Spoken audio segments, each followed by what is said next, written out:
Hello everyone, my name is Mohammed Abdullah Kaisar, and today I will be presenting my final project titled The Social Construction of African American Identity in the United States. This presentation summarizes my paper and walks through the key sociological concepts and evidence I used in my analysis. Firstly, on the abstract, my research examines how African American identity has been shaped, challenged, and continuously reconstructed across the US history.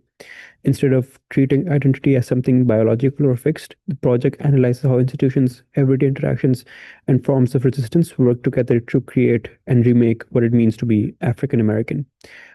To do this, I apply three major theoretical frameworks, which I will talk later in my presentation. But it is important to understand this construction, which clarifies why racial inequality persists and how it can be challenged. Moving on then to the significance of the research topic. It has four significances. Firstly, it talks about racial meanings and how they're still affect Black Americans and how they are treated. But secondly, it shows how imposed labels shape belonging for them. But thirdly, also highlights political resistance in reshaping identity. And lastly, understanding this construction shows inequality is created and is changeable. Understanding identity as constructed and not natural therefore helps us to see that racial inequality is something that society itself creates, and therefore something society can change itself as well.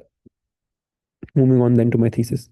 The thesis is that the African American identity develops through the ongoing tension between how Black individuals define themselves and how society labels them. This process is shaped by institutions, everyday interactions, and collective resistance.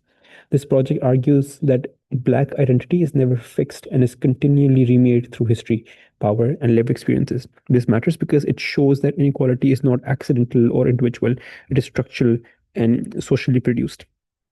I have four research questions. Firstly, how have US institutions historically constructed the category of African American? Secondly, how do cultural movements and resistance reshape imposed racial meanings? Thirdly, how do everyday interactions reproduce or challenge racial identity? And lastly, how do classical sociological theories explain the tensions of African American selfhood? These questions move from the structural level to the cultural and interpersonal levels, mirroring the layers of social construction that I will talk about in my thesis.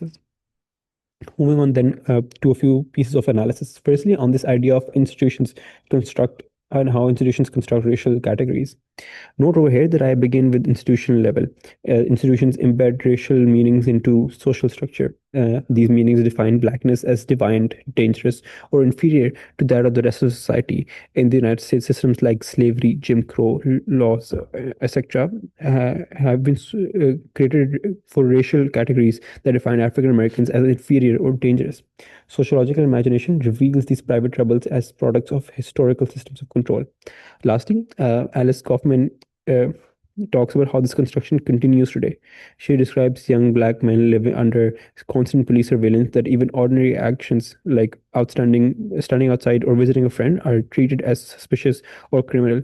These examples therefore show how institutions shape identity not through biology, but through systems of control that dictate how African Americans are perceived and treated. Then, on this idea of identity under surveillance, which is the idea of double consciousness, as talked about in Duas' writings. This idea is that identity becomes shaped by navigating hostile public perceptions. Institutional surveillance reinforces this dual self-awareness. Moreover, African Americans experience this two-ness, which is that who they want themselves to be versus how society labels them. Mills helps us see how this psychological experience stems from centuries of racial power. Uh, in their writing, as they talk about how that this psychological conflict is not personal failure, it is the product of historical and structural forces that create racial categories and inequalities for African Americans. Moving on then to cultural resistance and reconstructing the identity. Note that identity is not passively received. Uh, it is important to note because African Americans have continuously pushed back and reshaped the meanings placed on them. Movements like that of Harlem's Renaissance, the Civil Rights Movement, and the Black Power transformed negative stereotypes into expressions of pride and creativity and political strength for them. Therefore, today, movements like Black Lives Matter use digital spaces to reclaim narrative control for their people. Uh, and cultural resistance proves social meanings are changeable and not fixed. This proves that the form of resistance show that identity is not static; it is constantly negotiated through culture and collective action. Moving on then to everyday interactions and socialization for African Americans.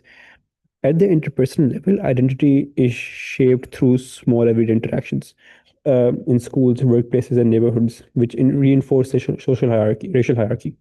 Teachers may see Black assertiveness as a defiance, and employers may treat Black speech as unprofessional. Van Kampen and Russell in their writing show that minority families adapt to dominant norms while keeping their cultural identity through racial socialization. These strategies show families negotiate imposed labels rather than accept them. This shows that how minority families adapt to dominant social expectations while still maintaining their cultural identity. Moving on then to how identity is constructed. When we bring the structural, cultural, and interpersonal layers together, we see how African American identity is socially constructed across multiple levels. On a structural level, institutions like laws, policing, and schools define racial categories and shape opportunities. On an interpersonal level, daily interactions in classrooms, workplaces, and neighborhoods reproduce or resist stereotypes. Lastly, on a cultural level, Black art, activism, and movements challenge imposed meaning.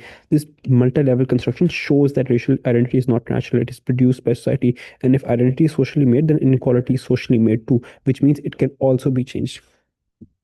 So, to conclude, overall, my project shows that African American identity is not fixed, but a social project shaped by power, history, and everyday life.